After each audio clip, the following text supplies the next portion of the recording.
wanted to beat everybody to the punch before they use that. Well,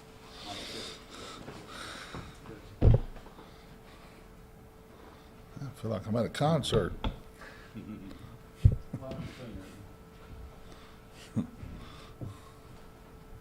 What are you doing, Clint? Playing.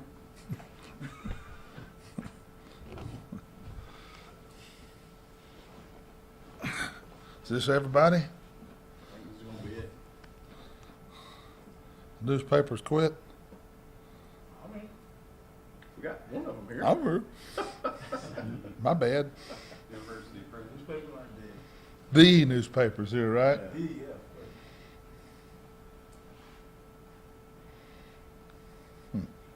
Whenever you're ready, just an opening statement. Boy, I hate having to start out this way, but mourning the passing of Tommy Vance. He was a good friend and a great man, and did a lot for Lamar University and for Southeast Texas, and somebody that I'll miss. And our thoughts and prayers go out to his lovely wife Jo and his family, and he'll be missed. Moving on, I guess we need to talk about last week briefly again. I thought our players did a very good job of putting the A&M game behind them and focusing and really preparing for this team coming in. It was obvious when we were preparing that we felt like if we played our best and they played their best that we could win the game, and it turned out that way. And I was very proud of the way our players approached last week. They showed some maturity, and they approached the game right, and we got better as a football team. That's our goal. Again, this week, that's what we want to do. We got a new opponent coming in. There were some upsets this past weekend. Some people were beaten that wasn't supposed to be beaten, and we try to use that and show what can happen if you don't prepare properly, and that's what we want to do. We want to go out each day and work on getting better and progressing as a football team and improving as a football team. That's our goal. That's what we're going to attempt to do this week. Questions? Now, against that game against Texas College, was it more like an NFL exhibition game where you can run guys in and out and take a look at guys that normally don't get to play, and did anybody maybe stand up? Well, it turned out about the time in some positions we were kind of starting or beginning to have that opportunity, then injuries started taking place, and it ended up whoever was left suited up. But yes, we did, especially on the defensive side of the ball. We got to look at a number of players that were not in the game or in the lineup the first 2 weeks, and that was good. And that will help create some depth. And also, some guys have been practicing hard, hadn't got to play. They get to get out there on Saturday night, contribute a little bit more. So that was good. Who were some of the guys that got hurt that won't be around this week? Well, last week during practice, about the middle of the week, we lost our starting center, Chance McCormick. Chance Allen is really backing up both tackles. He gets a stinger in pregame, so we lose 2 of our top 10 linemen in pregame.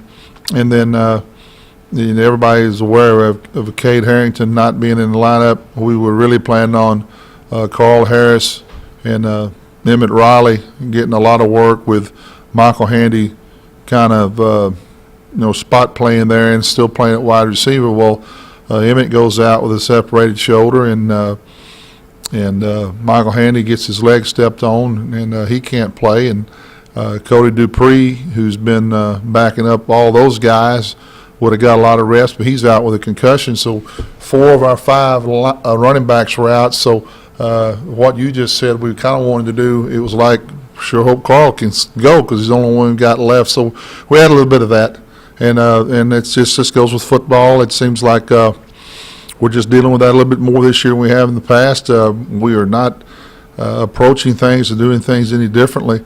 But we had them take a look at it this week, what we can do to get through the week healthy, and we should be getting some of those players back. What's the status of some of them in particular this week? Peyton McVeigh's progressing. Chance Allen should be back by the end of the week. Cody Dupree should be back out there by about Wednesday. Cade Harrington, we're kind of waiting on a brace to come in. We don't want to take him out there without a brace. We'll see. don't know if he'll play this week, but he could be pressed if we need it. Michael Handy is going to have to be MRI'd. I don't think it's anything season-ending type. We'll have to see how he progresses as the week goes on. Chance McCormick, sprain is a sprain is a sprain. We'll have to check it every day and see. So Kobe Campbell, Michael Sheridan, Lloyd Julian, 3 DBs have been out for 2 weeks. We hope to get some or all of those guys back this week. We'll just have to see. We've been without 3 guys in the secondary for a while, so good to see a healthy Kevin Johnson back out there at the right time. So it's just a matter of looking at the report every week, every day, and seeing how they progress. And none of them are, season type ending injuries. It's just a matter of how quick they can heal up and get back out there. You mentioned in this opening statement about some of the D2s knocking off some Southland teams. I didn't say that. I said opponent, other people. I didn't call out anybody in specifically. You did. Yeah. But I know for you as a coach, you noticed that. But how do you kind of relay that to the team to kind of keep them on high alert for a week like this? Towards the end of last week, I told them, and it's something I say every week. It's kind of one of my sayings. Anything in life, when you underestimate the task at hand, when you think something's going to be easy, you probably just made it hard. On the flip side of that, anytime you go into something and you feel like it could be difficult and you give it everything you can to prepare, you have an opportunity to make something that could be a little difficult easy with your preparation. And I told them last week, I said, somebody Saturday is going to get upset that shouldn't. Someone's going to lose that was picked to win. I said, our job is to make sure it's not us. It happens every week at every level. Every level, when you get the high school scores from Friday night, you'll have a shocker or two in there. You go, oh, man, I didn't think that would happen. You see it every Saturday in college football at every level, and you see it in the NFL. And it happens. And most of the time it happens because players between the ears do not prepare to physically go out and play a battle type of a situation for 60 minutes. They think it's going to be easy. And like I said, anytime you think it's going to be easy, you probably just made it hard. Coach, what do you know about Mississippi College? Well, being a defensive coach, I spent more time looking at their offense. It's unlike anything we've seen in a while, and that really makes you concerned. It's a triple option football team. You could call it an inverted bone or a wing bone, but they'll have a true back lined up behind the quarterback with 2 wings that can motion and become the pitch man. They're going to run the triple option both ways. They're going to do everything associated with option football. We have not seen anything like that. Our offense has not ran anything like that. It's going to be difficult to get our scout teams to simulate it properly in practice with the speed and the precision that their offense will run it Saturday. It is a high risk type of offense sometimes where you're planning on big plays to carry you. You can create turnovers in it because the ball is tossed around sometimes. So we're going to have to be disciplined. I grew up in an era where you had a lot of triple option teams. Normally, when you get in trouble defensively against a team like this is when you try to do too much. You're going to overplay. You get overly aggressive. You're going to do more than what your assignment is, and what you end up doing, you get out of position, and you can't make the play you were supposed to make.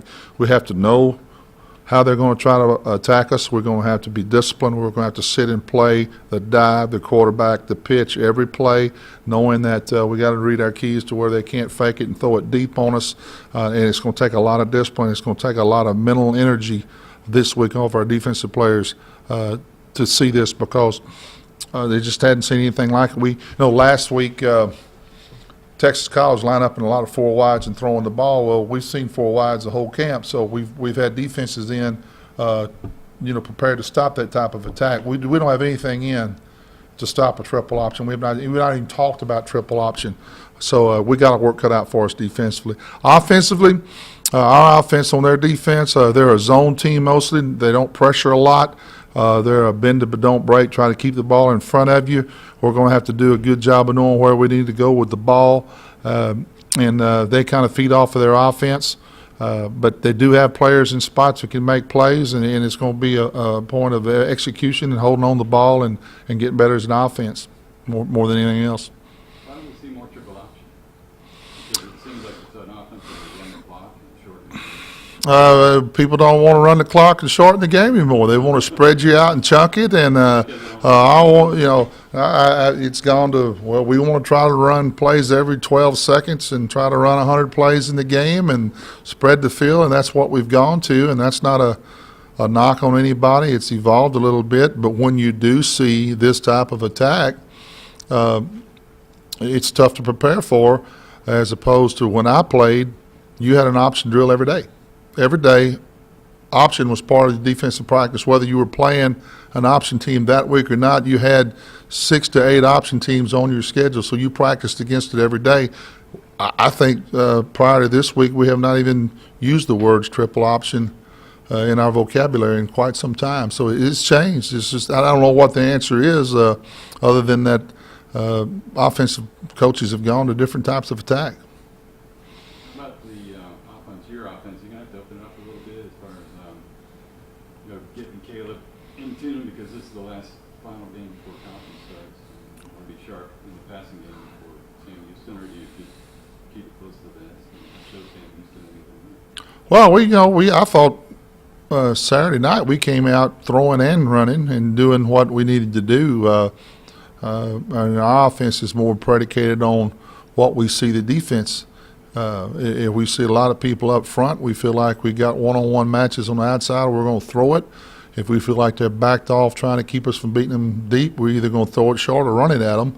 And that's kind of what we did until the game got out of hand. And then at that point, we ran it a lot more the second half and tried to run more clock. But I think to be good offensively in this league, you're going to have to throw it and run it, and we'll come out and do both, or attempt to do both Saturday night. We need to get better in both phases. Knowing Sam Houston's coming up, and you've already touched on the injuries, Mm-hmm. is there a certain timetable you want to keep your starters in this week? I know a lot of them were pulled in the first quarter. No, the score dictated that, and you can't go into a game thinking that that's going to happen every week. The score allowed us to do some of that. We're not really counting on that this week. We're counting on, again, a 60-minute full physical ball game. If anytime up and down the schedule, if you get an opportunity to rest players, you do. But the score indicates that that's not part of a plan, because one thing I found out here at Lamar, rarely goes the way you think it's going to go anyway. So we plan to play a full game with everybody. With Sam being next week also, besides winning the game, of course, what specific goals do you want to see this team accomplish this week? Same thing as we've done every week after Grambling. We watched Grambling and we said, "Ooh, this is what we got to improve on. There's the areas we need to see improvement." We watched A&M, same thing, and we've watched this film. We got to continue to preach ball security. I think we did a better job of that this past Saturday night. Kicking game, we got to cover better. We got to get better kicks. We got to do a better job on all of our kicking game defensively. Tackle better and create more turnovers, just improve as a team overall. And if we do that, if we stay hungry and we stay focused and we do that, then we'll have a chance in conference play. If we don't, teams that improve more than us will beat us, and that's just the way it is. You have to improve every week during the season if you want to be towards the top at the end. If not, you'll just get left behind. In this week going up against the triple option, I mean, linebackers always have a lot of responsibilities, but like you said, you guys haven't dealt with it. Just what do the linebackers in particular, have to deal with? And then can you just tell me a little bit about just Anthony Beard, how you thought he was so much? Well, 3-4, you got inside linebackers and outside linebackers, so you're talking about almost two different sets of players. It just depends on their formation and their blocking scheme. You have to play off of the blocks, and they're going to have different ways. It'd be nice if they said, okay, they're going to run the triple option over here and they're going to block it the same every play. They don't. And when they block it differently, you have to defeat blocks differently. And that's kind of the game within the game. And then on our side, we can't just line up and say, okay, here we are every play. We have to move and mix things up and try to create some doubt and some indecision on their part when they're running it. And to answer the second part of your question, Anthony Beard gets better with reps. The experience is showing. He's moving better than he's moved in a while. He's staying healthy, and he's off to a very good start and should have a great year this year.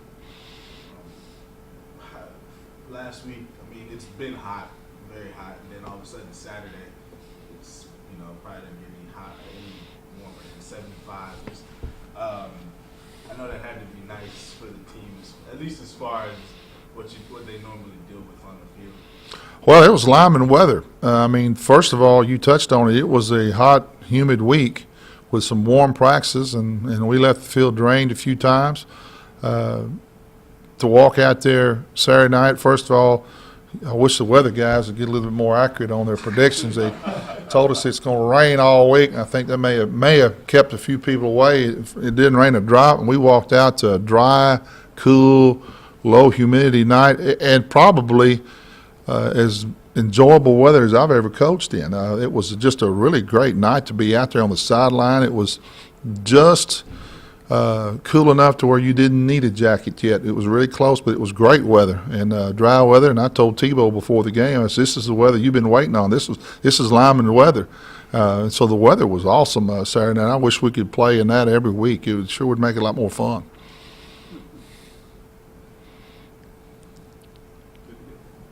So quit telling everybody it's going to rain on Monday, Saturday, and then come Saturday it's dry, guys. It's happened twice this year. Yeah. It's about to happen again this week, isn't it? Yeah, I think it's supposed to be pretty bad this weekend, too. Hell. This is just Monday. They don't know the Friday. That's what I was told. It's supposed to be pretty bad. How many times how many times Malasaw been married? Hell, he can't predict a damn thing, all right? Shit. He can't predict nothing. Instead of saying I do, he should be going, I don't know.